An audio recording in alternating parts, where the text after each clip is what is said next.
नमस्कार। जय माई की। आत्मा का रहस्य का आगे का लेक्चर। हमने पिछले लेक्चर में थोड़ा मुक्ति पथ के विषय में समझा था कि मुक्ति पथ है क्या। उसका आगे का थोड़ा डिटेल लेते हैं। पहले तो ये समझना है कि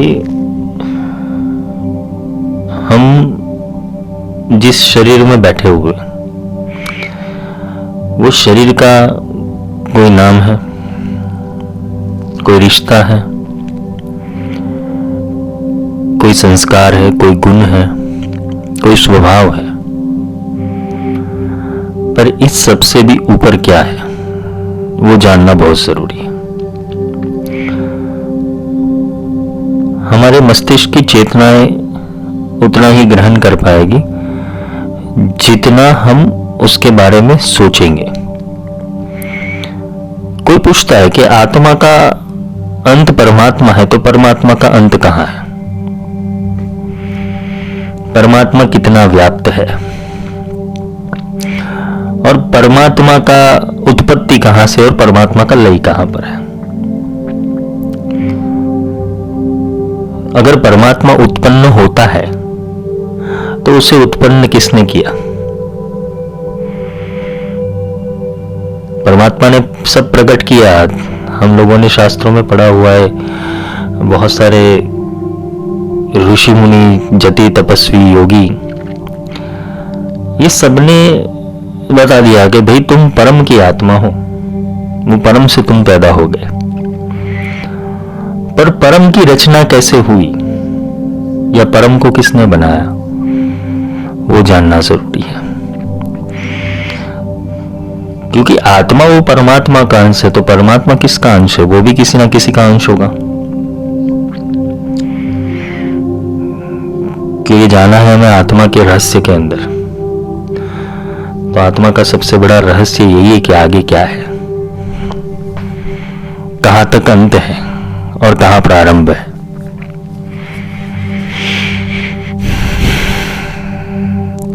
तो ये जो तुम्हारी जिज्ञासा है या तो ये जो कोई प्रश्न है उसका उत्तर वही दे पाएगा कि जिसने वो जाना हो, जिसने वो समझा हो, जिसने वो अपने जीवन में उतारा हो। हर कोई रुक गया है ये सब्जेक्ट के अंदर, हर कोई रुक गया है। सबने मान लिया है कि परमात्मा है। परमात्मा है ये मान लेना जरूरी है, पर उसके मानने से कुछ नहीं होगा, क्योंकि तुम्हें करना है अनुभव। और जब तुम अनुभव में जाओगे तब तुम रियलाइजेशन करोगे ये चीज का कि परम की जो उत्पत्ति है वो कहीं ना कहीं ये एक स्पेस और टाइम के बैंड के ऊपर आकर वो खुद व्याप्त हो रहा है। क्योंकि एक बड़े मस्तिष्क की चेतना यही समझेगी कि परमात्मा सब कुछ है। पर जो एडवांस माइंड होगा वो बोलेगा कि वो अभी भी व्याप्त हो रहा है, तो उसके भीतर भी सर्जन हो रहा है। क्योंकि परमात्मा का अंश है आत्मा। ये बहुत गहराई से समझा रहा हूं, समझना। आत्मा के जितने गुण है या आत्मा जितना विकास कर रहा है तो परमात्मा भी उतना विकास कर रहा है। दोनों पैरेलल यूनिवर्स के अंदर एक ही थियरी के ऊपर काम कर रहे हैं। अब वो समझाओ कैसे। तो पैरेलल यूनिवर्स की थियरी अगर तुम समझने जाओ तो कृष्ण ने जहां से जन्म लिया वो गोलोक था। विष्णु का अस्तित्व वैकुंठ के अंदर है और पृथ्वी लोक के ऊपर कोई चेतना अवतरित होती है जो उसका ही स्वरूप है। जैसे वामन हो गए, परशुराम हो गए, राम हो गए, कृष्ण हो गए, बुद्ध हो गए, जितने भी अवतारी पुरुष हो गए। गीता में ये भी बोला है, संभवामि युगे युगे, संभव करता हूं, मैं आने का प्रयास करता हूं और आता भी हूं। इनकार्नेशन होता है। रोटेशनल फ्रीक्वेंसी के अंदर जब वो फ्रीक्वेंसी अपने आप में पूर्ण नहीं होती तो पूर्ण हेतु दूसरा जन्म लेती है अपने गुणों का विकास करने के लिए। वही आत्मा का रहस्य है, क्योंकि आत्मा का अस्तित्व अगर तुम देखने जाओ तो वो अनंत ही है, क्योंकि शास्त्रों में भी पढ़ा है, लोगों ने सिखाया हुआ है कि आत्मा ना मरती है ना पैदा होती है, वो है। तो जो पैदा नहीं होता, जो नष्ट नहीं होता, तो उसका अस्तित्व तो रहता ही है। अब बात आती है कि उसके अस्तित्व को जानने के लिए, उसके अस्तित्व को प्राप्त करने के लिए जो आत्मा से अलग है उन चीजों का त्याग कर देना पड़ेगा। अगर साक्षात्कार चाहिए तो त्याग करना यानी कि तुम्हें ह्यूमन बॉडी एक्सपीरियंस के लिए मिला हुआ है, तुम्हारी कोई ह्यूमन सेंस नहीं है। मैंने पिछले लेक्चर में भी समझाया था कि वो सिंथेटिक डीएनए तुम्हारे अंदर उतारा गया है, जिसे माइंड और प्रोग्राम कहते हैं। वो माइंड और प्रोग्राम तुम्हें इस समय के अंदर, इस काल के अंदर रहन कर रहा है। वो पहले भी था, अभी भी है और आगे भी रहेगा। वो भी आत्मा की तरह है, वो भी रहेगा। उसे ही सूक्ष्म संचित संस्कार कहते हैं।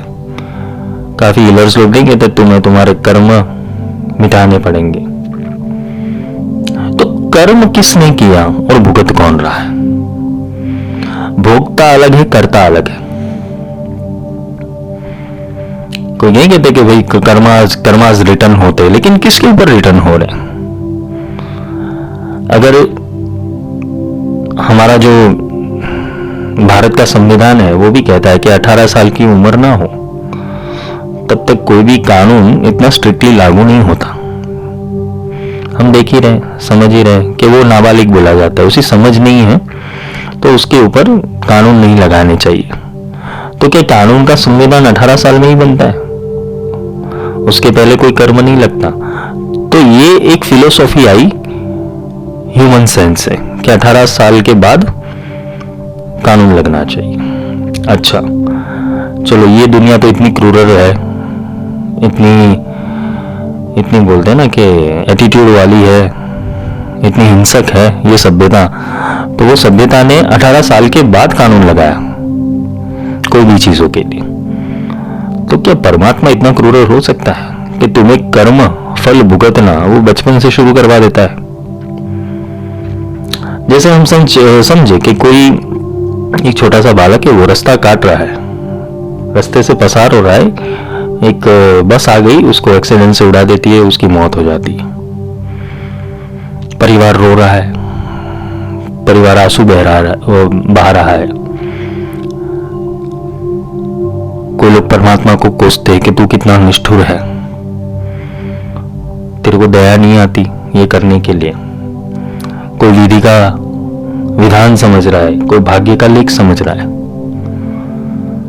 तो क्या असलियत के अंदर क्या परमात्मा ने वो चाहा था कि वो मृत्यु प्राप्त करे?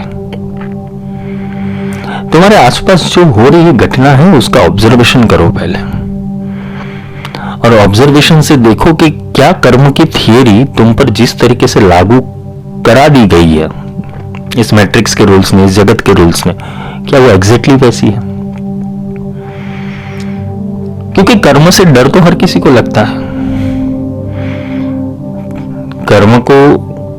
कर्म से या तो कर्म का जो भुगतान करना है, क्योंकि तुम्हें जाने अनजाने में जो कर्म किया हुआ है, तो जिसको तुम जानते ही नहीं हो वो कर्म तुम पर थोपा गया। जैसे कि तुम, एक एग्जाम्पल से समझा रहा हूं, अगर उतरता है दिमाग में तो उतार लेना। जिसे तुम कर्म की थियरी कहते हो, कर्मास कहते हो। अगर तुमने 6 स्टैंडर्ड का असाइनमेंट नहीं किया हुआ है, ये समझना, 6 स्टैंडर्ड में ठीक से अभ्यास नहीं किया हुआ है, लेकिन उस टाइम पे तुम्हें पास कर दिया गया, और जब तुम 10th स्टैंडर्ड के अंदर आए तो तुम्हें फेल कर दिया गया। ठीक है, तुमने 10th स्टैंडर्ड का एग्जाम तो अच्छे से दिया था, सब पढ़ाई करके दिया था, फिर भी 10th स्टैंडर्ड के अंदर तुम्हें फेल कर दिया जाता है। जब तुमने उनको रीजन पूछा कि भाई मेरे तो अच्छे से पढ़ाई की थी, अच्छे सब्जेक्ट याद रखे थे, फिर भी क्यों फेल किया? तो आपको क्या बोला जाता है कि भाई आपने 6 स्टैंडर्ड का अभ्यास नहीं किया था, असाइनमेंट नहीं किया था, होमवर्क नहीं किया, दैट्स वाई हम लोगों ने आपको फेल किया। अथॉरिटी किसकी चल रही है वहां पर? स्कूल वालों की या तो बोर्ड वालों की। ये समझना, बहुत गहराई से समझा रहा हूं, ये लॉजिक तुम्हें कोई नहीं देगा, क्योंकि ये सारा जो भी चक्रव्यूह है वो परमात्मा ने नहीं रचा है। परमात्मा को खामखा लोगों ने परेशान करके रखा हुआ है। तो वो बोर्ड, वो कमिटी, वो उसने कैसे निश्चय किया कि वो 6 स्टैंडर्ड का होमवर्क नहीं हुआ, असाइनमेंट नहीं हुआ, जिसके कारण इन लोगों को 10th में फेल कर दिया जाए? वैसे ही तुम्हारे साथ कुछ हो रहा है। कोई ज्योतिष वाला, कोई कर्मकांड वाला, कोई वास्तु वाला, कोई हीलर, कोई बहुत सारे कोर्स करने वाला, जिसने एक के बाद एक बहुत सारे कोर्स कर लिए हैं और वो अपने आप को एक बोलते ना कि जागरूक गुरु समझ रहा है, विजडम प्राप्त किया हुआ गुरु, जिसने सब कुछ ज्ञान ले लिया किताबों से, कोर्स से, एग्जाम से, सब कुछ 20-25 सर्टिफिकेट ले लिए उसने। और वो तुम्हें क्या सिखाएगा? तुम्हारे कर्मास, तुमने पिछले जन्म के अंदर गलतियां की थी, इसलिए ये जन्म के अंदर तुम्हें भुगतना पड़ रहा है। रही बात कि कोई इंसान बेहोशी में कोई काम करता है, उसका होश नहीं होता है, तो क्या उसका कर्म लगता है? अच्छा, तुम्हें कुछ याद हो, तुम्हें कुछ याद ना रहे और तुम्हें वो कर्म तुम पर थोप दिए जाए कि भाई तुमने ये गलत कर्म किया, तुम्हें भुगतना पड़ेगा, तो तुम्हारी हालत क्या होगी? वैसे ही कुछ सिचुएशंस यहां पर बन रही है तुम्हारे ये लाइफ के अंदर, क्योंकि तुमने मेन थियरी नहीं पढ़ा हुआ है कि कर्म ने तुम पर थोपा किसने, कर्म को किसने थोप दिया। कि देखो, आत्मा का रहस्य में जाना है तो ये सारी पैटर्न समझना पड़ेगा, क्योंकि आत्मा को समझने के लिए ये सारी चीजों से रिलीज होना पड़ेगा, क्योंकि कर्म की गति तो समझनी ही पड़ेगी। हम लोग कहते हैं कि भाई हमें तो पिछला जन्म याद नहीं है, तो फिर याद नहीं है तो कैसे इस जन्म के अंदर हम समझ पाए? तुम्हें कुछ याद हो तो तुम समझ पाओ ना कि ये भाई पिछले जन्म का कर्म था, हाँ चलो इस जन्म में भुगतना पड़ता है। तुम्हारा कॉन्शियस ही उड़ा दिया गया, तुम्हारी फाइल से उड़ा दी गई है, अंदर से तुम्हारी मेमोरी लॉस्ट कर दी गई है। तो मेमोरी लॉस्ट करने के बाद तुम्हें बोला जाता है कि भाई तुम अब भुगतो, तो तुम कैसे एक्सेप्ट कर लेते हो? किसी ने बोल दिया तुमको कि भाई ये तो तुम्हारे 7 जन्मों से कर्म चल रहे हैं, वो पूरे करने हैं। अब रही बात ये, देखो ये साइकोलॉजी समझनी बहुत जरूरी है। तो क्या जन्म का चक्र ही गलत है? क्या जन्म होते हैं? क्या आत्मा ने दूसरी बार जन्म लिया हुआ है?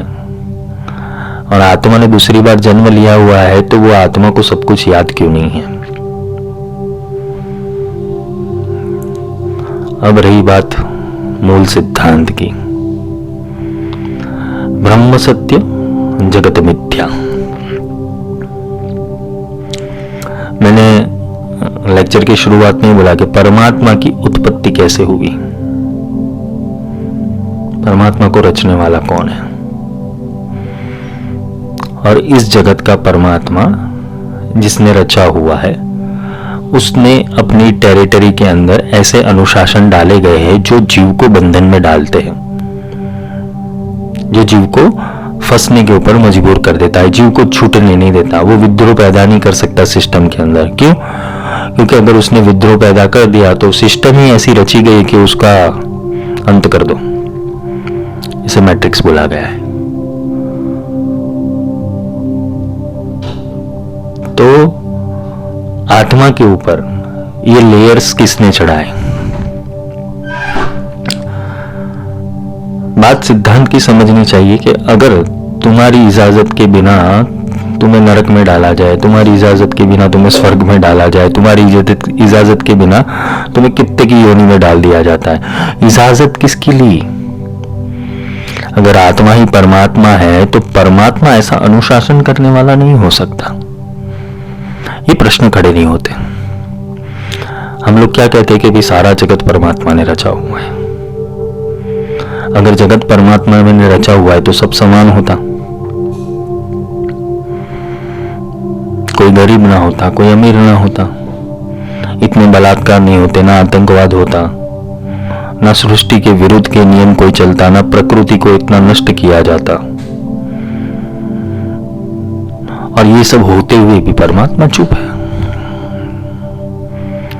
लोग मंदिर में जा रहे, मन्नतें मांग रहे हैं, फिर भी परमात्मा चुप है। उसको काम करना होता है तब वो करता है।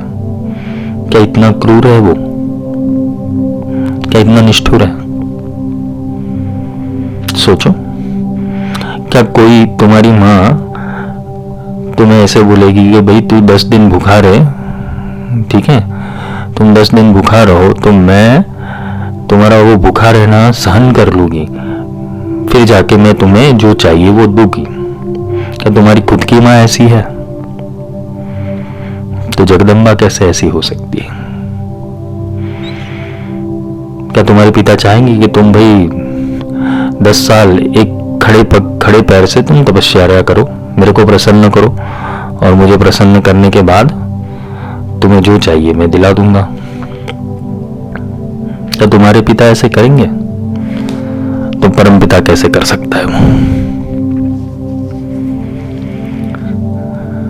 अगर तुम एक कुत्ते को प्रेम करते हो तो उसके सामने से प्रेम मिलता है, एक मनुष्य को प्रेम करते हो तो मनुष्य के सामने प्रेम मिलता है तुम्हें।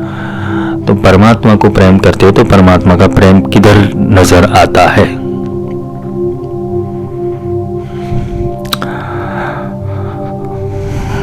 और काफी बार देखा है कि जितने भी संतों ने परमात्मा का राह दिखाया है या रास्ता दिखाया है या तो परमात्मा के समीप जाने का प्रयास किया हुआ है, जगत ने उनको पीड़ा दी हुई है। जगत ने उनको पीड़ा दी गई है। राम भगवान ही थे, फिर भी इतने सारी कश्मकश से उनको गुजरना पड़ा, इतने सारे प्रॉब्लम से गुजरना पड़ा। परशुराम भगवान थे, उनको भी सिस्टम में समझ नहीं आया तो पूरे सिस्टम का खात्मा कर दिया, 21 बार सिस्टम को रिबूट कर दिया। कृष्ण आए, बचपन से लोग परेशान कर रहे थे, बचपन से ही मामा ने, खुद के मामा ने ही सब कुछ राक्षस वगैरह भेजना शुरू कर दिया। गर्भ में था तब से परेशानी थी कि कब खत्म कर देगा, वो अगर बाहर आया तो खत्म कर देगा। चैलेंजेस, तो जो भी आत्मा की ओर अग्रसर होता है उसके चैलेंजेस होते हैं लाइफ के अंदर, और वो चैलेंजेस को उसको फेस करने पड़ते। क्यों? क्योंकि सिस्टम नहीं चाहता कि तुम आगे निकलो, इसलिए तुम आत्मा की ओर नहीं पहुंच सकते। सब लोगों ने एक गुलामी का बंधन बनाया हुआ है, चाहे वो धर्म ले लो, संप्रदाय ले लो, चाहे कोई बोलते ना कि धर्म के नियम ले लो, क्या करना है क्या नहीं करना है वो डिसाइड वही करते हैं सब। परमात्मा की पूजा कैसे करनी चाहिए, परमात्मा की अर्चना कैसे करनी चाहिए, सब लोगों ने वही डिसाइड किया हुआ है। आत्मा को कैसे मिल सकते हो उसका डिसीजन भी उन्होंने ही लिया हुआ है। कभी आत्मा को पूछा कि तुम खुद को नहीं मिल सकते क्या? ये दुविधा डाली गई है, सबने एक्सरसाइज बढ़ा दी है तुम्हारी। आजकल के गुरुओं का भी ऐसा है, गुरु को खुद नहीं पता हो कि आत्मा क्या है, परमात्मा क्या है, और वो बैठ जाता है गुरु बन के और क्या कहता है, हाँ बच्चा 10 साल तू भक्ति कर, 10 साल तपस्या कर, तेरे को बाद में आत्म साक्षात्कार मिलेगा, ब्रह्म मिलेगा, परमात्मा मिलेगा। अगर उसके पास है तो वो दे क्यों नहीं सकता फिर? हाँ चलो, परीक्षा होती है, पात्रता बढ़ानी होती है, उसके अंदर के दुर्गुण निकालने पड़ते हैं, ये सब करना होता है, बट इतना सारा टाइम, और जो सालों से जन्मों जन्मों से उसकी प्रतीक्षा कर रहा है, उसको मिलने के लिए वो तड़प रहा है, इस जन्म में भी वो वापस तड़प रहा है, वो सारे विधि विधान फॉलो कर रहा है परमात्मा को मिलने का, तो उसे वो क्यों नहीं मिलता फिर? इसलिए फिर वो मैट्रिक्स को तोड़ने के लिए गुरु का अवतरण होता है। गुरु ही वो परब्रह्म चेतना है कि जो तुम्हें ये विज्ञान समझा सके कि आत्मा कौन है, परमात्मा कौन है और परमात्मा की उत्पत्ति कैसे हुई। गीता में क्षर पुरुष और अक्षर पुरुष ये दोनों का भेद बताया है। क्षर कौन है और अक्षर कौन है? तो ये ब्रह्मांड का रचयिता क्षर पुरुष है, ये पृथ्वी लोक का, जिसे मृत्यु लोक कहते हैं, इसे क्षर पुरुष ने रचा हुआ है। क्षर पुरुष का अर्थ है कि सब नाशवंत है। यहाँ शरीर भी मिट जाएगा, शरीर के सारे संबंध भी मिट जाएंगे, शरीर ने जो उपलब्ध किया है खुद के लिए, जो पैदा किया है वो भी नष्ट हो जाएगा, धर्म भी नष्ट हो जाएंगे, संप्रदाय भी नष्ट हो जाएंगे। यहाँ पर कितने सारे युग पहले, कितने सारे वर्षों के पहले कोई तूफान आया होगा, कोई भूकंप आया होगा, कितनी सारी चीजें पृथ्वी के ऊपर, लेयर्स के ऊपर नीचे दब गई होगी। द्वारका थी, ठीक है, तो वो भी अंदर समुद्र में चली गई, तभी द्वारका का अस्तित्व कहाँ है? बहुत सारी चीजें रिबूट करता है ये सिस्टम, क्योंकि क्षर पुरुष है वो यहाँ अवतारी पुरुष को भी नहीं टिकने देता। तुम तो मनुष्य हो केवल, यहाँ कोई लंबे काल के लिए जीवित नहीं रह सकता। वो 7 चिरंजीवी का नाम मत लेना, उसका विज्ञान मैंने किसी लेक्चर में समझाया हुआ है। वो चिरंजीवी तुम में ही रहते हैं, तुमसे बाहर नहीं है। तो तुम्हारे 7 चक्रा है, 7 चिरंजीवी, और तुम्हारी जो अभी की स्थिति है वो अस्वस्थामा की स्थिति है, अस्वस्थ आत्मा। ये 7 चिरंजीवी के ऊपर भी मैंने किसी लेक्चर में तो समझा है, अगर रह गया हो किसी का सुन लेना, वरना मैं वापस उसको कल शॉर्ट में समझा दूंगा। रिबूट होता है यहाँ पर सिस्टम। और सोचो कि तुम्हें एक प्रणाली में डाला गया है तुम्हारे बिना इच्छा के। अब बात आती है कि तुम्हारी बिना इच्छा के हो रही, तो यहाँ पे जो जिसकी इच्छाएं पूरी हो रही है वो कौन है फिर? जैसे एंटीला वाले भाई हो गए, टाटा स्टील वाले भाई हो गए, ठीक है, नरेंद्र मोदी जी हो गए, जितने भी बड़े बड़े लोग हो गए, तो उनकी तो इच्छा पूरी हो रही है, पर क्या वो भविष्य में टिक पाएंगे? क्या भविष्य में वो सारी आत्माएं वापस आएगी? अगर आएगी, और सोचो कि भाई धीरूभाई अंबानी का जन्म हो गया वापस, और उनको एक क्षर पुरुष ने बोला कि भाई तुमने तो पिछले जन्म में चलो बहुत पुण्य दान वगैरह किया है, पुण्य इकट्ठा किया है, पर इस जन्म के अंदर तुम्हारा 7 जन्म पहले का पुस्तक निकालते हैं, उसमें क्या लिखा हुआ है, उस हिसाब से तुम्हें कर्म दिया जाएगा। तो what is the exact theory?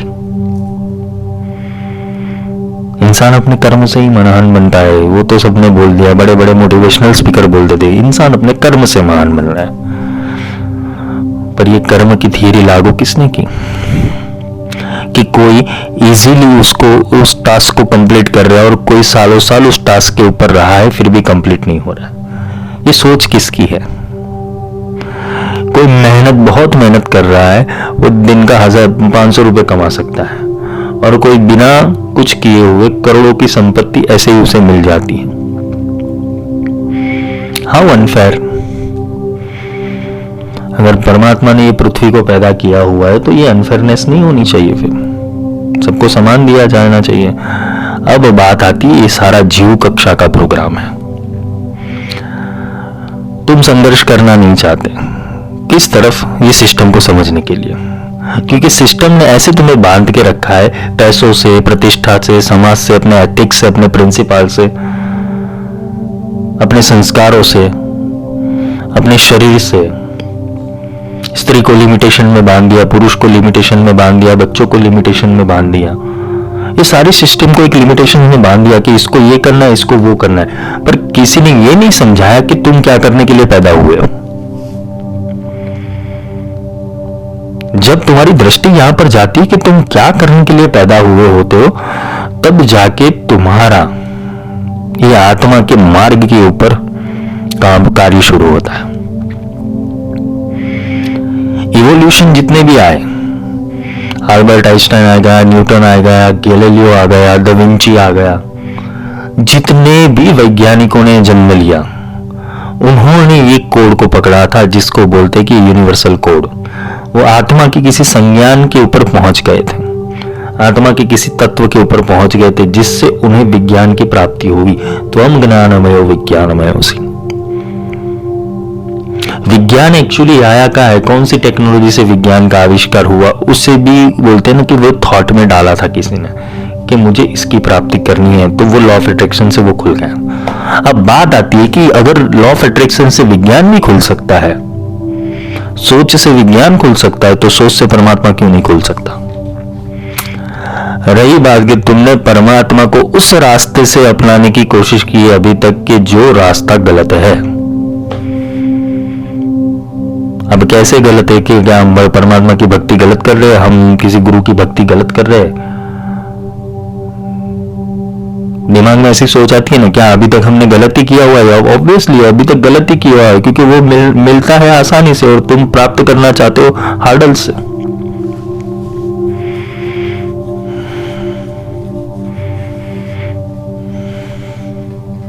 क्या गलत रास्ता चॉइस किया तुमने? हाँ, गलत रास्ता चॉइस किया। क्यों? उसका आंसर गीता में ही दिया गया है, उसका आंसर गीता में ही दिया गया। वो भगवान ने शास्त्र में ही अपनी जो आप्तवाणी है, आप्तवाणी के अंदर भगवान ने बोला है कि मैं जप तप दान व्रत अनुष्ठान विधि विधान किसी से प्राप्त नहीं होता हूं।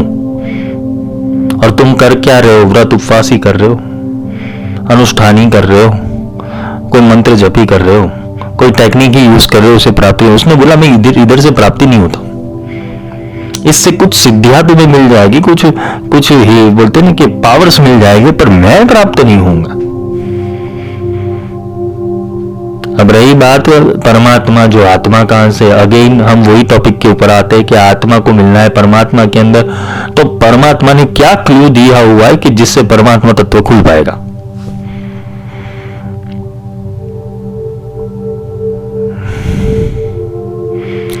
कृष्ण ने क्या बोला? हे अर्जुन, जा किसी तत्वदर्शी गुरु के पास। तत्वदर्शी जो खुद तत्वमसि है, जो तत्व का ही अनुसंधान करता है, जो आत्म तत्व के अंदर लीन है, जो ब्रह्म तत्व के अंदर लीन है, उस गुरु के पास जा। क्यों? वो जागा हुआ है, वो जागा हुआ है, तुम्हें जगा पाएगा। अब बात आती है जा किसी तत्वदर्शी पुरुष के पास, कि धर्मदर्शी गुरु के पास नहीं जाना है। हम क्या करते हैं? धर्म को दिखाने वाले के पीछे भागते हैं।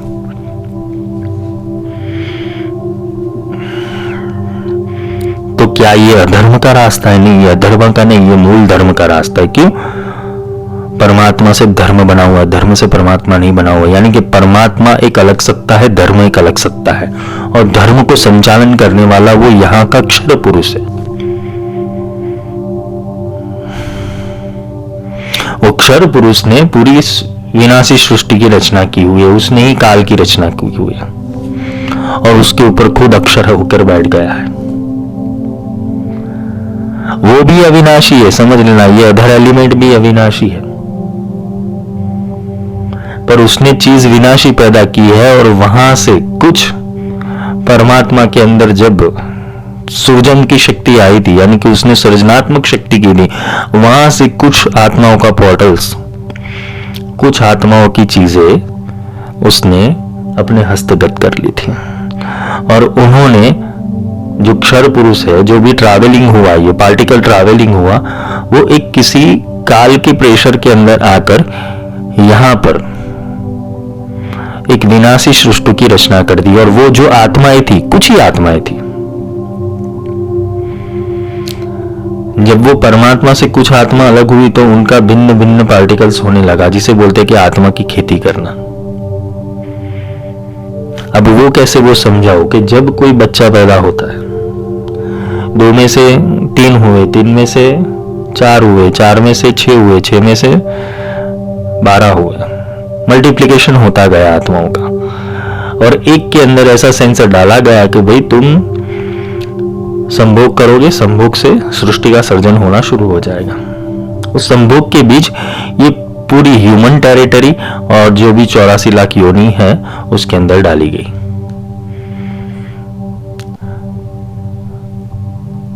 संभोग की क्रियाएं हर एक बीज के अंदर अलग अलग है। पक्षियों के अंदर अलग है, प्राणियों के अंदर अलग है, मनुष्यों के अंदर अलग है, मछलियों के लिए अलग है, जंतुओं के लिए अलग है। तो ये सारी जो भी सृष्टि की रचना हुई, ठीक है, उसके अंदर पैटर्न अलग अलग बनाई गई उत्पत्ति के लिए, लेकिन उसके अंदर चेतना एक ही डाली गई। तो वो जब ह्यूमन के अंदर उसका बहुत ज्यादा सेंस एक्टिवेट हो गया था तो उसे वापस कहां पे डाल दिया गया? चिट के अंदर। वो प्रोग्राम के अंदर वो फंस गया। अब तुम क्या करोगे? ऐसे ही महामाया कहा गया है। ये महामाया हम ललिता शस्त्र नाम के अंदर सुनते आ कीट ब्रह्म जननी, जिसने ब्रह्मा की और कीट की उत्पत्ति की है वो।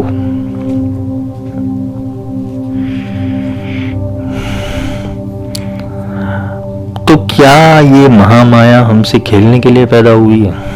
कभी तो सोच लगाओ। क्या ये सृष्टि हमसे खेलने के लिए पैदा हुई? अगर आत्मा ये सारी चीजें आत्मा के लिए है, अगर तुम्हें आत्मा की और आत्मा के परे जाना है या आत्मा को समझना है तो ये सारी चीजें जीवन में उतारनी पड़ेगी, ये प्रश्न खड़े करने पड़ेंगे तुम्हें। तो क्या एक चींटी का कर्म और एक मनुष्य का कर्म समान रूप से है? क्या एक कुत्ते का कर्म और मनुष्य का कर्म समान रूप से है? कुत्ते को भी खुद को नहीं पता था ना, वो कभी एक बार मनुष्य जन्म में आया होगा, उसको भी नहीं पता होगा, मनुष्य को भी नहीं पता होगा कि वो भी एक कुत्ते की जन्म से बाहर निकला होगा, उसे पता ही नहीं है। अच्छा, वो कैसे मान ले कि ऐसा होगा? तो तुम कुंडली में बिलीव करते हो तो उसके अंदर योनि आती है, सर्प योनि, फिर सिंह योनि, व्याघ्र योनि, पशु योनि, राक्षस योनि, वो राक्षस गण होता है, देवगण होता है, मनुष्य गण होता है, अलग अलग योनियां होती है, स्वान योनि होती है। ऐसे तो बहुत 84 लाख योनि है, लेकिन मनुष्य की उत्पत्ति किसी न किसी अलग साइकिल से ही होती है।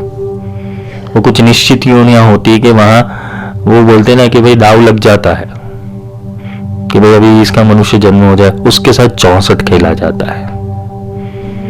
वो क्षर पुरुष तुम्हारे साथ 64 खेलता है, दाव लगाता है तुम्हारी आत्मा का। पर एक क्षर पुरुष को किसने अधिकार दिया कि तू भाई ऐसा कर, आत्माओं के साथ खेल? क्योंकि उसे हुक्म करना है वो आत्माओं को, पर उसे अपनी सत्ता बनानी है और अपनी सत्ता बनाकर उसको तुम पर रूल करना है। अब बात आती है कि ये विज्ञान समझने के बाद तुम करोगे क्या? तुम्हें जो भी यहाँ धर्म का ज्ञान देने वाले हैं, धर्म के ठेकेदार जितने भी बैठे हुए, संप्रदाय के ठेकेदार जितने बैठे हुए, तुमसे तुम्हारा ही रहस्य छुपाया गया हुआ है कि तुम हो कौन।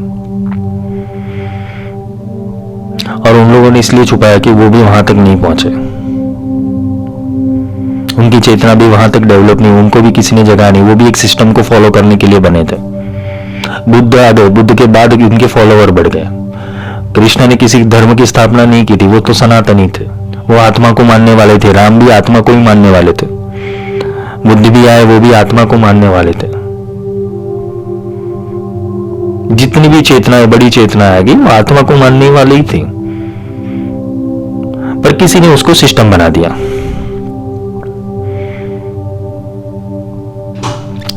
कृष्ण जब जीवित थे तो उन्होंने कभी ऐसी पैटर्न नहीं बनाई थी कि भाई मुझे यही धराना है, ऐसे ही पूजा करना है, ऐसे ही करना है, ऐसे ही चलना। उन्होंने कोई पैटर्न नहीं बनाई थी। ये पैटर्न बनाई किसने? राम ने कर्म योग के ऊपर ही पूरा जीवन बिताया, अपने धर्म के ऊपर जीवन बताया। उसकी पूजा की पैटर्न बनाई किसने? हम पूजा किसकी करते हैं? जो हमारे आदर्शों के अंदर फिट बैठता है, जो हमारे मापदंडों के एक स्केल के अंदर फिट बैठता है, चाहे वो गुरु हो, परमात्मा हो या कोई भी जानवर ही क्यों ना हो, वो एक मापदंड के अंदर ही फिट बैठना चाहिए। और ये व्याख्या सिखाई किसने? ये सिस्टम ने, ये धर्म ने तुमने। कि परमात्मा ऐसा है और परमात्मा वैसा है, परमात्मा की पूजा ऐसा करनी चाहिए, परमात्मा ऐसे मिलेगा। तो फिर कृष्ण ने ये गलत कह दिया यहाँ पर। अगर वो पूजा से मिलता है तो, वो कोई साधना से मिलता है तो, कोई वो तप से मिलता है तो कृष्ण का कहना गलत हो गया कि जा अर्जुन किसी तत्वदर्शी गुरु के पास जा।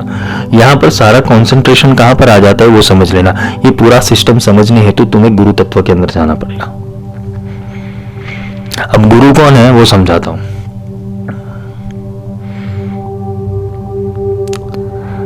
वो गुरु, वो जो मूल में पैदा हुआ था, जो मूल तत्व से पैदा हुआ था, जो मूल तत्व से चेतना आई थी, वही एग्जैक्ट चेतना वो गुरु है। अब यहां पर तो मायाजाल के अंदर, ये मैट्रिक्स के अंदर तो बहुत सारे गुरु मिल जाएंगे, लेकिन सही गुरु कैसे पकड़ोगे? सही गुरु जो होगा वो तुम्हें सबसे छुड़ा देगा। भाई छोड़िए, किस जंजाल में पड़ा हुआ है। तो क्या देवी देवता नहीं है? देवी देवता है। धर्म नहीं है? धर्म भी है। फिर सत्य क्या है? सत्य ये सबसे विपरीत है। जो तुमने देखा है वैसा धर्म नहीं है, और जो तुमने सोचा है, समझा है, वैसे देवी देवता नहीं है। तो क्या है ये सब? तत्वमसी। अंतिम स्टेप कौन सा आया? तत्वमसी। ये सब तत्व है, एलिमेंट है। यही अर्गला स्तोत्र में समझा है, लेकिन किसी ने मानी नहीं कि तुम अर्गला स्तोत्र करने के लिए तुम्हें मजबूर किया गया, तुम अर्गला स्तोत्र करो, तुम्हारा अच्छा होगा। पर अर्गला स्तोत्र हराम बराबर जो किसी ने समझा। रात्रि सूक्त बना दिया, देवी सूक्त बना दिया। देवी सूक्त के अंदर रात्रि सूक्त जो है, या देवी सर्वभूतेषु, सब बता दिया। वृत्ति रूपेण संस्थिता, भाव रूपेण संस्थिता, सब भाव के ऊपर कार्य करता है, तब तत्व प्रकट होता है या कोई सिद्धि प्रकट होती है। चलो ये तो साइकिल सिद्धियों और तत्वों की हो गई। मूल एलिमेंट तो आत्मा है। आत्मा से ही जागृति होती है सारी चीजों की। ये भी देवी देवता, सारे तत्व तुम्हारे आत्मा के हैं। सिस्टम ने क्या समझा? देवी देवता बाहर है, भगवान बाहर है, परमात्मा बाहर है। तो अंदर कौन जाग रहा है? फिर तुम्हारे शरीर में कौन जाग रहा है? तुम्हें सुला कौन रहा है? तुम्हें जगा कौन रहा है? तुम्हें स्वस्थ कौन कर रहा है? तुम्हें हिम्मत कौन दे रहा है? तुम्हें विश्वास कौन दे रहा है? तुम जब परेशानियों में होते तो अंदर से कौन ऐसा तत्व बोलता है कि मैं बैठा हूं, डोंट वरी। जब मन हावी हो जाता है वो शैतान बन जाता है, और जब आत्मा हावी हो जाती है तो वो परमात्मा बन जाता है। गीता में यही बोला है, हे अर्जुन, मन ही तुम्हारा मित्र है, मन ही तुम्हारा शत्रु है। ये मन के भाव किस एंगल से जाने वाले, वो एंगल को पकड़ लो। और जिसने मन को छोड़ दिया वो स्वयं परमात्मा हो जाता है, क्योंकि बचा क्या? आत्मा। अब जब आत्मा ही बचा, कुछ बचा ही नहीं है, तो वो स्वयं परमात्मा है, वो स्वयं चेतना है। फिर वो बोल सकता है मैं भगवान हूं, अहम ब्रह्मस्मि।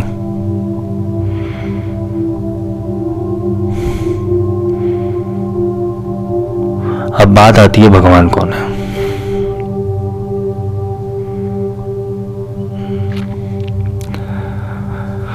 जिस शब्द से अंड पिंड बने वही शब्द बची लीजिए, जिस शब्द से रामकृष्ण बने वही शब्द बची लीजिए। जिस शब्द से, जिस तत्व से ये सब कुछ बना, उस तत्व को पकड़ो। जिससे राम बना, कृष्ण बना, जीसस बना, मोहम्मद बना, बुद्ध बना, जिससे देवी देवता बने, जिससे शिव बने, जिससे शक्ति बने, जिससे 10वां विद्या बनी, जिससे ब्रह्मास्त्र बना, जिससे पिंड बना, जिससे मल्टीवर्स बना, जिससे सब कुछ बना हुआ है, जिससे कुल कायनात बनी हुई है, उसको पकड़ो। मूल के ऊपर आ जाओ। ऊर्ध्व मूलम अधः शाखा, तुम अधः के अंदर पड़े हुए हो, तुम परमात्मा की शाखाओं के अंदर पड़े हो, मूल के अंदर नहीं जाते। परमात्मा की रचित शाखा धर्म, संप्रदाय, विचारधारा, मान्यता,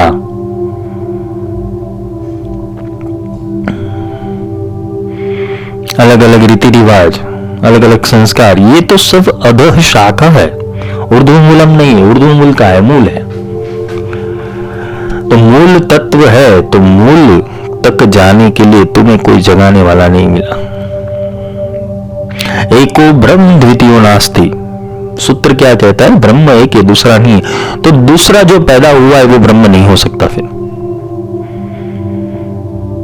वापस कहां पर आ जाओ, अहम ब्रह्मस्मि के ऊपर आ जाओ। अहम ब्रह्मस्मि, मैं ब्रह्म हूं। तो ब्रह्म क्या है? ब्रह्म एको ब्रह्म द्वितीयो नास्ति, तुम्हारे अलावा कुछ नहीं है। ये सीधा सिद्धांत है।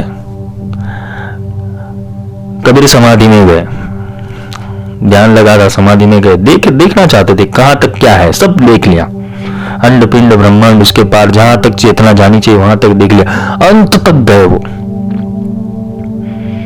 और अंत तक देखने के बाद उनको पता चला कि मेरे अलावा तो यहाँ पर कोई भी नहीं। यानी कि जब वो अंतिम अवस्था में पहुंच गए, वो तत्व के अंदर पहुंच गए, तो वहां तो वो खुद ही परमात्मा है।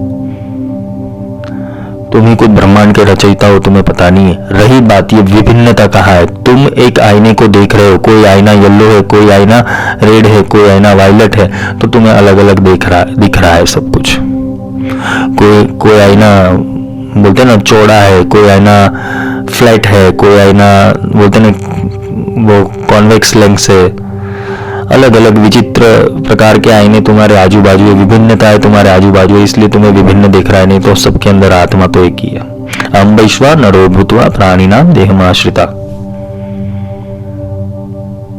तुम आत्मा के भाव के अंदर स्थिर हो जाओ तो तुम किसी के अंदर भी परमात्मा रिफ्लेक्ट कर सकते हो। ये गुरु तत्व का शक्ति होता है। घर में घर दिखलाई दे सो गुरु चतुर सुजान।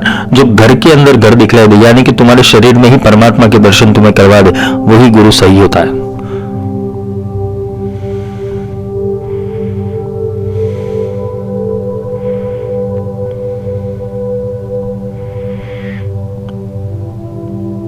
अंतिम अवस्था के अंदर तुम अपने आप को ही देखोगे और अपने आप को ही प्राप्त करना है, और अपने आत्म तत्व को प्राप्त करने के बाद तुम स्वयं परमात्मा ही हो जाते हो। पर कोई तुम्हें ये कहता है कि भाई तुम परमात्मा हो, तो कोई तुम अपने आप को मानोगे नहीं। क्यों? क्योंकि तुम्हें पर अपने भीतर परमात्मा जैसा कुछ दिखता ही नहीं है। तुमने वो फीलिंग देने वाला ही कोई नहीं मिला कि भाई तुम ईश्वर हो।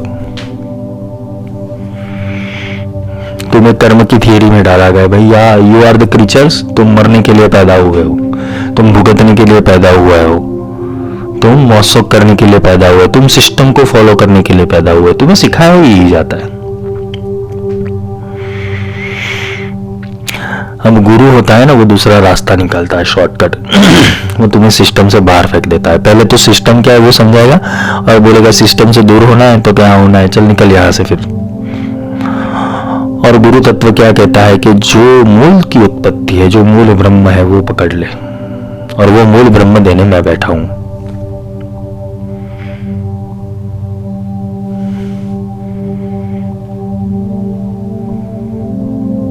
अलख पुरुष के आरसी साधु का ही दे, अलख को लिखना जो चाहे इन्हीं में ही लिख दे।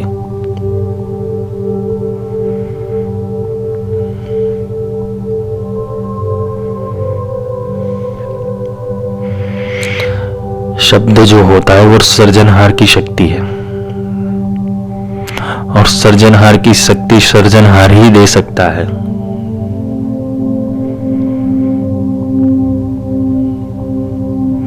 और कबीर कहते कि इनसे ही मन लगा कर रख कि जो तुम्हें ये तत्व दे रहा है। वही कृष्ण ने गीता में बोला है कि जो तुम्हें अक्षर ब्रह्म तक ले जाए। मैं तो अक्षर ब्रह्म हूं, मैं आकाशवाणी हूं, जो तुम्हें आकाशवाणी तक ले जाए। ये जो आजकल के मास्टर्स आकाशवाणी करवाते, वो आकाशवाणी नहीं, मूल ब्रह्म की आकाशवाणी।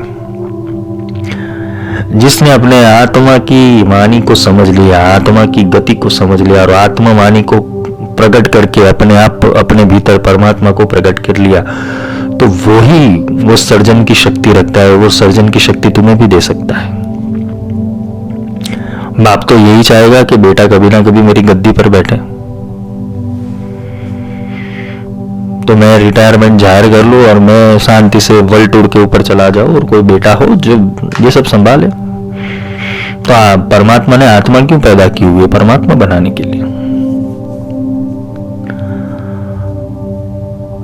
पर तुम्हारा रास्ता ही गलत है। तुम परमात्मा चाहता है तुम पीएचडी करो, और तुम करना क्या चाहते हो? नहीं, मैं 10th तक बहुत हो गई, मुझे मजदूरी ही करनी है, मुझे सिस्टम को ही फॉलो करना है। मैं नौकरी गलत, परमात्मा बाप बोलेगा कि भाई तू एक बिजनेस कर ले, अच्छा तू करोड़पति होगा। नहीं, मुझे 20,000 की नौकरी चाहिए। वैसा ही तुम्हारा है। मुझे यहाँ सब सेटलमेंट चाहिए, इस जन्म के अंदर सब सेटलमेंट चाहिए। I want to be a fulfil. मेरे को क्या है, फुलफिल होना है अपने को सब रिच से। अरे तो फिर आध्यात्मिकता कब करेगा? तो कि वो अभी टाइम नहीं हुआ। वो टाइम भी तुम लोगों को बोलते ना कि सिखाया गया है कि ये टाइम के ऊपर ही भक्ति की जाए, ये टाइम के बाद ही आध्यात्मिकता शुरू की जाए। आध्यात्मिकता का कोई जीवन के अंदर समय नहीं होता, वो कभी भी प्रवेश कर जाती है। वो तुम्हारी रुचि के ऊपर निर्भर करता है। और मेरे जैसे वायरस आ जाते हैं तो कभी ना कभी किसी के अंदर रुचि पैदा कर देते हैं और उसको अपना बना लेते हैं। सिस्टम के अंदर वायरस है ये जो मेरा ज्ञान है वो सिस्टम के अंदर वायरस पैदा कर देगा। वायरस पैदा कर देगा तो तुम्हारा मन शांत हो जाएगा, आत्मा जागरूक हो जाएगा, तुम बगावती हो जाओगे। क्योंकि तुम्हें सीधा आत्मज्ञान मिल रहा है, कोई हार्डल्स के बिना मिल रहा है। और तुमने जीवन के अंदर कैसे प्राप्त किया है आत्मज्ञान? हार्डल से प्राप्त किया हुआ है। तुम्हारा लॉजिक इसलिए नहीं खुला हुआ है क्योंकि तुमने सोचा ही कि परमात्मा हार्डल से मिलेगा, मेहनत करके मिलेगा। परमात्मा प्रेम से मिलता है, लेकिन उसका प्रेम समझने वाला भी कोई चाहिए। गुरु तत्व की देन ये होती है कि गुरु स्पष्ट रूप से तुम्हारे आगे ब्रह्म प्रकट कर देता है। अब बात आती है कि वो ब्रह्म प्रकट करने के बाद क्या तुम ये सिस्टम का ही हिस्सा रहना चाहते हो, या सिस्टम के अंदर तुम योगदान देना चाहते हो, सिस्टम को अपनाना चाहते हो, या अपने घर पे जाना चाहते हो वापस? तुम कितने भी थके आ रहे हो, तुमने ट्रैवलिंग बहुत लंबा किया हुआ है, फिर भी तुम्हें अंत में तुम्हारे घर की याद आती है कि नहीं अभी तो घर जाके ही शांति मिलेगी। थक जाते हो, पूरे दिन थक जाते हो, फिर कहाँ जाते हो? घर पर जाते हो। तो आत्मा का घर कौन सा है?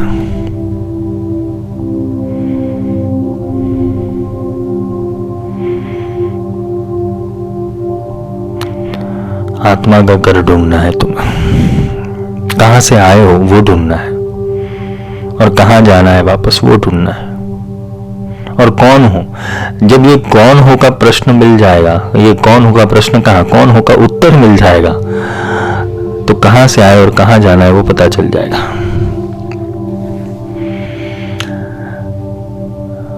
यहां पर यह बात सिद्ध होती है, ब्रह्म सत्य जगत मिथ्या। तुम्हारे अलावा जो भी है वो मिथ्या है। अगर तुम्हारे अंदर ब्रह्म है तो, अगर तुम मिथ्या में हो, तुम जगत के अंदर हो तो तुम मिथ्या में हो। एक सूत्र को तुम एक एंगल से समझोगे नहीं समझ में आएगा, तुम्हें मल्टीपल एंगल खोलने पड़ेंगे।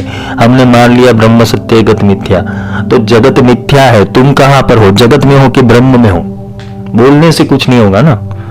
जब तुम ब्रह्म में होते हो तो तुम्हारे लिए जगत मिथ्या है, फिर यहाँ का प्रोग्राम मिथ्या है, यहाँ के जितने भी रूपांतरण है वो मिथ्या है तुम्हारे लिए। तुम्हारे लिए आत्म सत्य हो जाता है तो तुम आत्मा को पकड़ के चलो, वो ब्रह्म सत्य हो जाता है तो ब्रह्म को पकड़ चलो।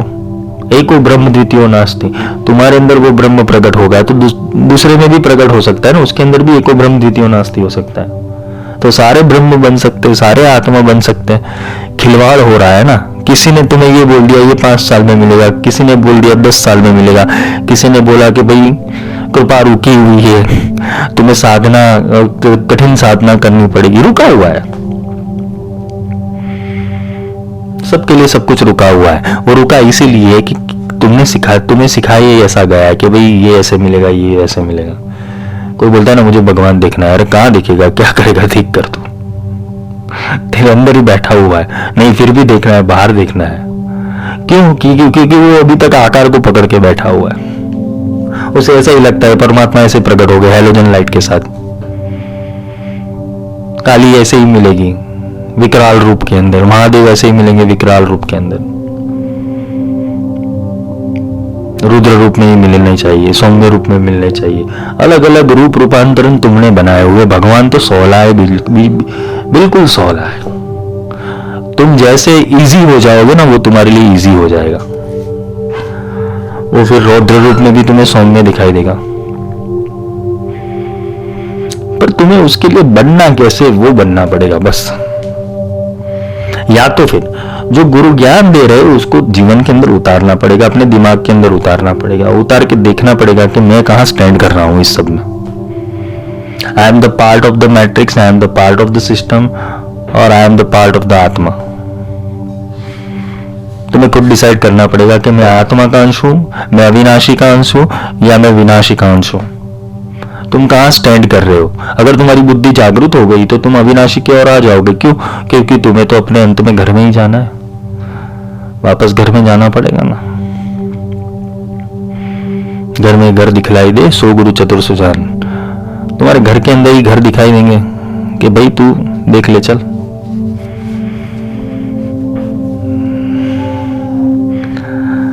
तो गुरु का रोल बहुत इंपॉर्टेंट है आत्मा को जगाने के लिए।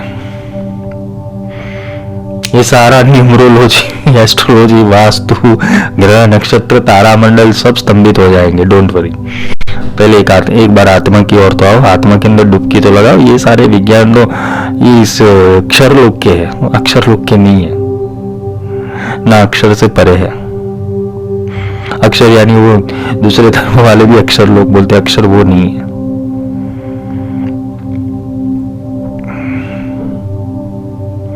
कुछ अलग है वो सिस्टम से थोड़ा अलग है। जिसने वो पहचान लिया, उसने बताया सही, फिर लोगों ने उसकी सिस्टम बना दी, पैटर्न बना दी, वो पैटर्न गलत बन गई फिर। क्योंकि हर एक की पैटर्न अलग है, हर एक का रास्ता अलग है। हर एक आत्मा का जो उपरांति होकर इस जगत के अंदर अभी इस काल के अंदर जो भी चल रहा है, हर एक लोगों की उपरांति अलग है। हर एक लोगों को अलग अलग रूप रंग आकार से मिलता है, वो अलग अलग ढंग से मिलता है, एक ही रूप से नहीं मिलता है। हाँ, अंत में उसका एक रूप अलग होता है, पर जब तक वो ट्रैवलिंग करना होता है, जर्नी करना होता है, तो अलग अलग रूट होता है। जैसे हर कोई बोलते हैं ना कि चेन्नई से नहीं आएगा, हर कोई केरला से नहीं आएगा। कोई चेन्नई से आएगा, कोई केरला से आएगा, कोई बॉम्बे से आएगा, कोई पंजाब से आएगा, कोई अमेरिका से आएगा, कोई लंदन से आएगा। आत्मा तो बहुत सारी है, उसका सेंटर पॉइंट एक होगा। वैसे ही आत्मा के रास्ते भिन्न भिन्न हो सकते हैं, लेकिन उसका सेंटर पॉइंट एक ही है। गीता में यही कहा गया कि सारी नदियां समुद्र को ही मिलती है अंत के अंदर, लेकिन अलग अलग पथ से आती है वो। वैसे ही तुम जिस रास्ते के ऊपर चलना चाहते हो ये सिस्टम के अंदर, तो वो रास्ता तो जा तो ब्रह्म की ओर रहा है, लेकिन ब्रह्म सी ओर से डाइवर्ट कर दिया है, वो वापस सिस्टम में डाल देता है तुम्हें। तुम्हें कोई समुद्र दिखाता ही नहीं, वहां नदी को रोक दिया जाता है,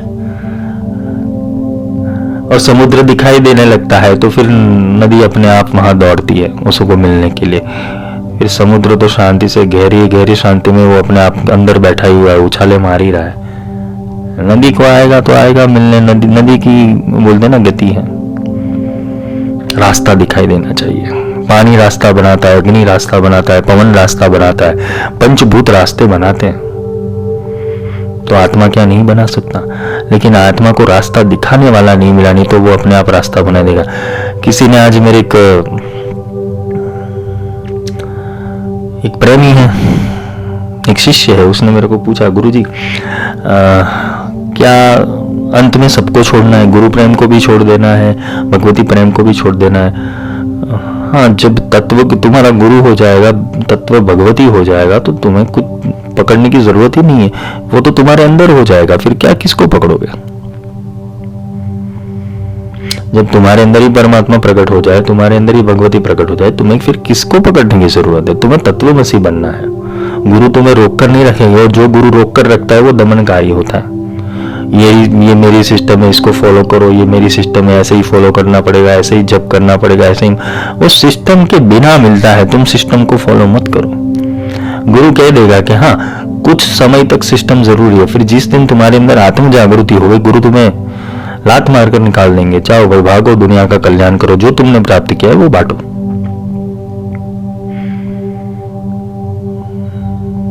कुछ हद तक सिस्टम फॉलो करना पड़ेगा, वो इसलिए क्योंकि वो सिस्टम से ही वो मिलता है। जैसे, लेकिन वो सिस्टम बांधने के लिए नहीं, छोड़ने के लिए है। तुम अपना जो भी करना है करो, कर्म दुनिया के अंदर संसार में जैसे चलना है चलो, दुनियादारी में जैसे चलना है चलो, पर जो गुरु का रास्ता होता है, गुरु के रास्ते के अंदर कुछ नियम होते हैं, कुछ उसूल होते हैं, उसे फॉलो करो।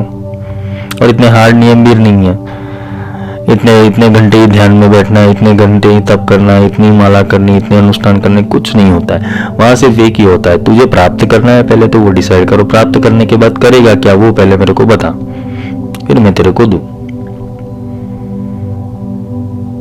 तुम्हारी सहज पात्रता देखकर भी गुरु तुम्हें सब कुछ दे देंगे, पर प्रॉब्लम ये होगा सहज पात्रता तक तुम्हें जाना पड़ेगा, और वो आसानी से दे देंगे। इतना जब तक दान व्रत अनुष्ठान नहीं करवाएंगे, तुम्हें बोल देंगे हाँ चल प्राप्त करना है, ये दिया चल तेरे को। अब आगे का कैसे चलेगा? तुम्हें बिना पात्रता भी कभी ना कभी कुछ ऐसी सिद्धि दे जाएगी कि भाई हाँ ले लो, क्योंकि तुम्हें जरूरत है।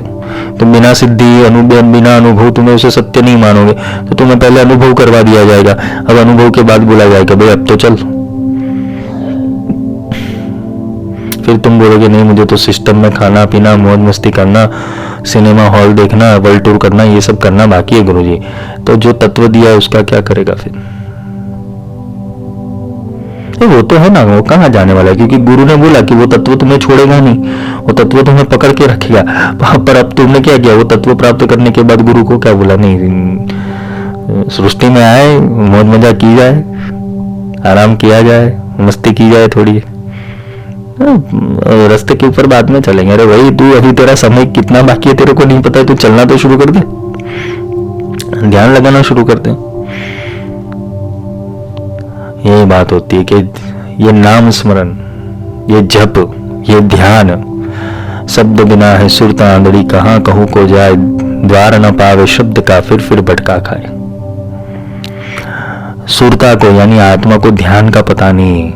जब तक उसे ध्यान का पता नहीं, वो सिर्फ और सिर्फ अंधेरे में तीर मारता है कि मुझे परमात्मा मिल गया, लेकिन उसे जाना कहाँ है? वो जीते जी ही रास्ता नहीं मिला। लोग कहते हैं ना कि मरने के बाद यहाँ जाऊंगा वहां जाऊंगा, भाई जीते जी देखना, जीते जी देख ले कहाँ जाने वाला है। स्वरूप में, कौन से स्वरूप में विलीन होगा, जीते जी देख लेना। मरने के बाद तेरे को कहाँ पता कि मैट्रिक्स तुम्हें कहाँ फेंक देगा। जो जीते जी मिले वही परमात्मा। मरने के बाद किसी को परमात्मा नहीं मिलता है, यानी कि डिंगे मारना और हाँकना बंद कर दो कि मरने के बाद तुम्हें परमात्मा मिलेगा। और जीते जी विजुअलाइजेशन थियरी में भी मत पढ़ना, वो भी गलत है कि मुझे परमात्मा मिल गया। ये साइकोसोमेटिक केस होते हैं सारे। परमात्मा मिल गया होता तुम्हारे अंदर आत्मज्ञान प्रकट हो गया होगा, या तो तुम्हारे अंदर संतोष मिल रहा, तुम भटकते नहीं होते एक शिविर से दूसरी शिविर, दूसरी शिविर से तीसरा गुरु, तीसरे गुरु से फिर चौथा तांत्रिक, तांत्रिक से फिर ज्योतिष, ज्योतिष से फिर वास्तु। ये नहीं करते होते। अगर सही गुरु मिल गया तो ये करने की जरूरत नहीं है, तुम्हें एक सीधा रास्ता दिखा देते वो। तो ना मरने के बाद मिलेगा, ना विजुअलाइजेशन थियरी से मिलेगा। जो भी मिलेगा प्रैक्टिकल मिलेगा, और प्रैक्टिकल मिलने के बाद ही तुम्हें तुम्हारी आत्मा के बारे में और परमात्मा के बारे में समझ में आएगा। ये इतना सोला था। हाँ, पर यही है, कुंजिका स्तोत्र में मैंने समझाया था कि बहुत सारे जन्म के पुण्य इकट्ठे होते हैं, और तुम्हारी पुकार मेन चीज होती है। पुण्य भी नहीं चाहिए यहाँ पर, पुकार चाहिए होती है। अगर तुम्हारी पुकार इकट्ठा हो गई है, पुण्य तो साइड पे रखो, तुम्हारा पुण्य का खाता तो वो गुरु सेटलमेंट कर देंगे, वो तुम्हारा केस लड़ेंगे मैट्रिक्स मैन से। एक क्षर पुरुष से तुम्हारा केस लड़ देंगे, क्योंकि उनको तो पता है ना क्षर पुरुष ने छल करके तुम्हारे साथ इतना सारा छल करके इतने जन्म जन्म के बेफिजूल के कर्म तुम पे धो दिए है। गुरु छुड़वा लेते हैं पल के अंदर, क्योंकि गुरु को पता है केस कहाँ जीतना है। और यहाँ होता है ना कि तुम्हें इंटरेस्ट क्षर पुरुष के सिस्टम के अंदर है, तो गुरु फिर तुम्हारे कर्म क्यों ले? अगर तुम्हारा इंटरेस्ट गुरु है और तुम्हारा इंटरेस्ट मुक्ति है और तुम्हें यहाँ से जाना है, तुम्हें सत्य के प्रोग्राम के अंदर वापस आना है, तो ही जाके गुरु सारे कर्म अपने आप पर लेंगे ना कि ठीक है चलो तुम्हें छुड़वा देता हूँ। फिर हमारे वहाँ बोलते ना कि कर्म और अनुशासन थोड़ा रखना, मुक्त तो कर देते तुम्हें, बेल के ऊपर छुड़ा देते, पर अब दोबारा गलती मत करना यहाँ जाने की, गुरु छुड़वा देते। पर यही होता है कि वापस वो मैट्रिक्स में फंसने की गलती मत करना। क्यों? क्योंकि आत्मा एक बार जागृत हो जाती है, फिर सिस्टम बहुत जोर से तुम्हारे आसपास घूमने लगता है। ये सिस्टम चाहता है कहीं ना कहीं तुम्हें फंसा दे। इसलिए जितने भी भक्त हो गए, जितने भी संत हो गए, जितने भी जति तपस्वी ऋषि मुनि हो गए, जिन्होंने ये परमात्मा का रास्ता अपनाया, उनको तकलीफ आनी शुरू कर दी। मैट्रिक्स ने तकलीफ देना शुरू कर दी। तो क्या तुम्हारी कहानी नहीं हो सकती है? क्या तुम्हारी कहानी राम की नहीं हो सकती? क्या तुम्हारी कहानी कृष्ण की नहीं हो सकती? तुम्हारी कहानी बुद्ध की नहीं हो सकती? तुम्हारी कहानी कबीर की नहीं हो सकती? तुम्हारी कहानी मीरा या राधा की नहीं हो सकती? तुम्हारी कहानी हर किसी किरदार के अंदर आ सकती है सामने, पर तो वो किरदार तो चॉइस करना पड़ेगा। संघर्ष तो आएंगे, पर जो जिसने परमात्मा का अलग जगह दिया है ना, तो उसको आनंद ही आनंद आता है। फिर वो सिस्टम से लड़ते हुए भी मौज में चलता है और अंत में वो अपने परमात्मा के अंदर विलीन हो जाता है, वो मिल जाता है वो गुरु तत्व के अंदर। देखो, यहाँ पृथ्वी के ऊपर एक ही मैंडेट होता है, वो गुरु होता है।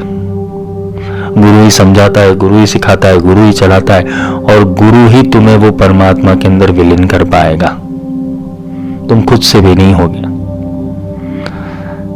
इसलिए गुरु गोविंद से बड़े हैं। इसलिए गुरु 3 गुणों से बड़े हैं। वो ब्रह्मा विष्णु महेश से भी बड़े हैं। वो परब्रह्म है। उनके लिए ये सृष्टि में आना, ये सृष्टि के अंदर कार्य करना, ये सृष्टि के हिसाब से चलना, उनके लिए थोड़ी कठिनाई होती है, बट वो होते तो चेतना ही है। उनको भी शरीर का सहारा लेना पड़ता है, शरीर धर्म निभाना पड़ता है। शरीर रोगी भी होता है, शरीर को तकलीफ भी आती है, उनको भी तकलीफ आती है। जैसे तुम्हें माया की तकलीफ है, वैसे गुरु को भी तकलीफ होगी। जैसे तुम्हें शरीर का प्रॉब्लम होता है, वैसे गुरु को भी तकलीफ होगी। वो भी सामान्य ही है तुम्हारी तरह, पर चेतना बड़ी होती है। वो चेतना छुड़वाती है, वो चेतना कई प्रकट हो जाती है।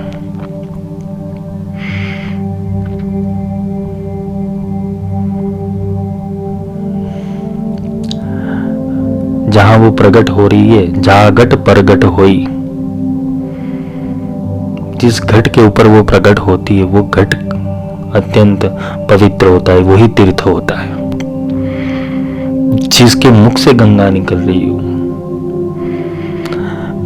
जिसकी ज्ञान गंगा से तुम्हारे इतने जन्मों के कर्म शुद्ध हो रहे हो, तो वही त्रिवेणी संगम है, वही तीर्थ है। इसलिए ऐसे नहीं कहते कि गुरु को मिलने जाने पर तीर्थों का फल मिलता है, ऐसे नहीं बोलते। गुरु आत्मज्ञानी होना चाहिए,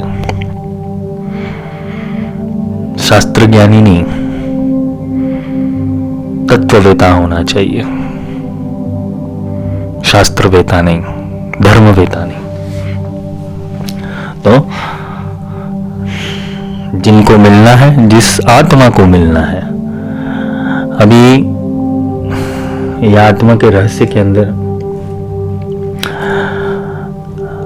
आगे जो है वो शरीरों के बारे में समझेंगे। आत्मा की गति कैसे होती है, कर्म की थियरी थोड़ी आज समझाई, और कर्म में वापस ना फंसो उसके लिए क्या करना चाहिए, और आत्मा कौन कौन से शरीर छोड़कर गर्भ में कैसे आता है, कैसे वो गर्भ से बाहर निकलता है, और मरने के बाद उसकी यात्रा कैसे होती है सिस्टम के अंदर।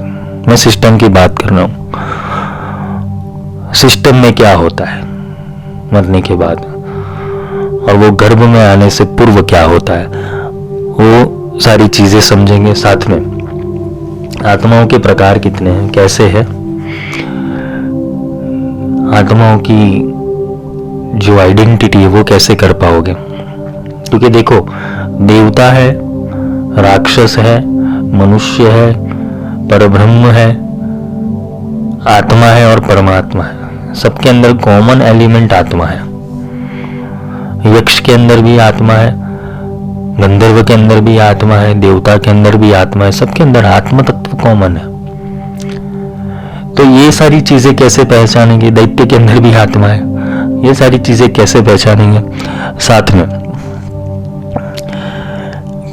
कौन कौन सी सिस्टम हमारे सूक्ष्म शरीर के अंदर, स्थूल शरीर के अंदर, कारण शरीर के अंदर, महाकारण शरीर के अंदर और विराट शरीर के अंदर कौन कौन सी सिस्टम प्रणाली सेट की गई है, वो समझेंगे। क्योंकि ये एक एक स्तर के ऊपर मैं ले जाऊंगा, तुम्हारा अनुभव स्थूल शरीर का हो सकता है, सूक्ष्म शरीर का हो सकता है, फिर कारण शरीर में क्या आता है, महाकारण में क्या होता है, विराट शरीर में क्या आता है, ये सारी जो शक्तियां है या तो ये जो सारी प्रणाली है उसके अंदर कैसे आत्मा को स्थिर करके आगे बढ़ना है, अंत में विराट शरीर को भी छोड़ना है, ये भी याद रखना। जिसका अभी सूक्ष्म नहीं छूटा है बोलते मैं एस्ट्रल ट्रैवल कर रहा हूँ, हाँ तू घूम बेटा, कोई बात नहीं। मन के मते ना चालिए, मन के रूप अनेक, वो मन से कहीं ना कहीं घूमता रहता है। मैं ऑस्ट्रेलिया जाके आया, अमेरिका जाके आया, हाँ तो भैया उससे आगे निकल, अभी ऊपर जा, पृथ्वी के ऊपर जा, चंद्र के ऊपर जा, मंगल के ऊपर जा, आकाश गंगा को छोड़, उससे ऊपर जा हायर डायमेंशन में। वहां वैक्यूम ही इतना होता है कि सूक्ष्म शरीर काम ही नहीं करता। वहां पर आत्मा की अनेक प्रणाली होती है, वो खोलनी पड़ती है, सिस्टम खोलनी पड़ती है, तब जाके तुम वो वैक्यूम के अंदर स्थिर हो पाते हो।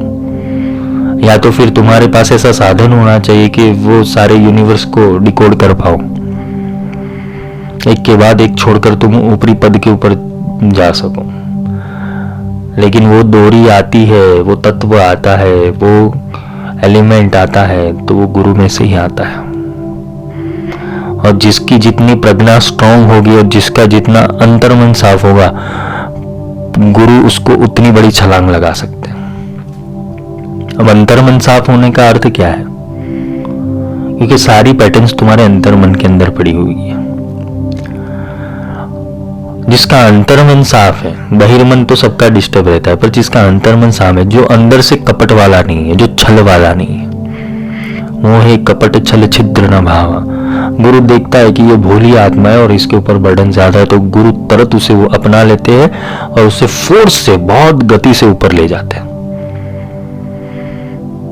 बहुत ही तीव्र गति से उसे ऊपर ले जाते हैं। क्यों? क्योंकि उसके अंदर अभी दूसरा भाव नहीं है।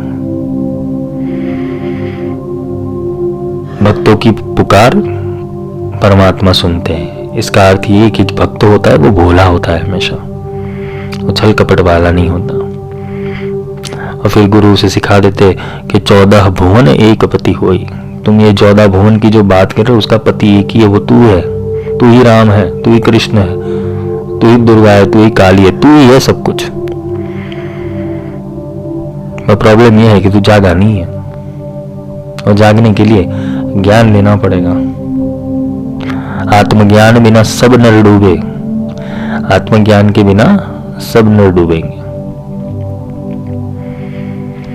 तो ये हमेशा ध्यान रखें। तो ये सारी प्रणाली हम नेक्स्ट लेक्चर में समझेंगे।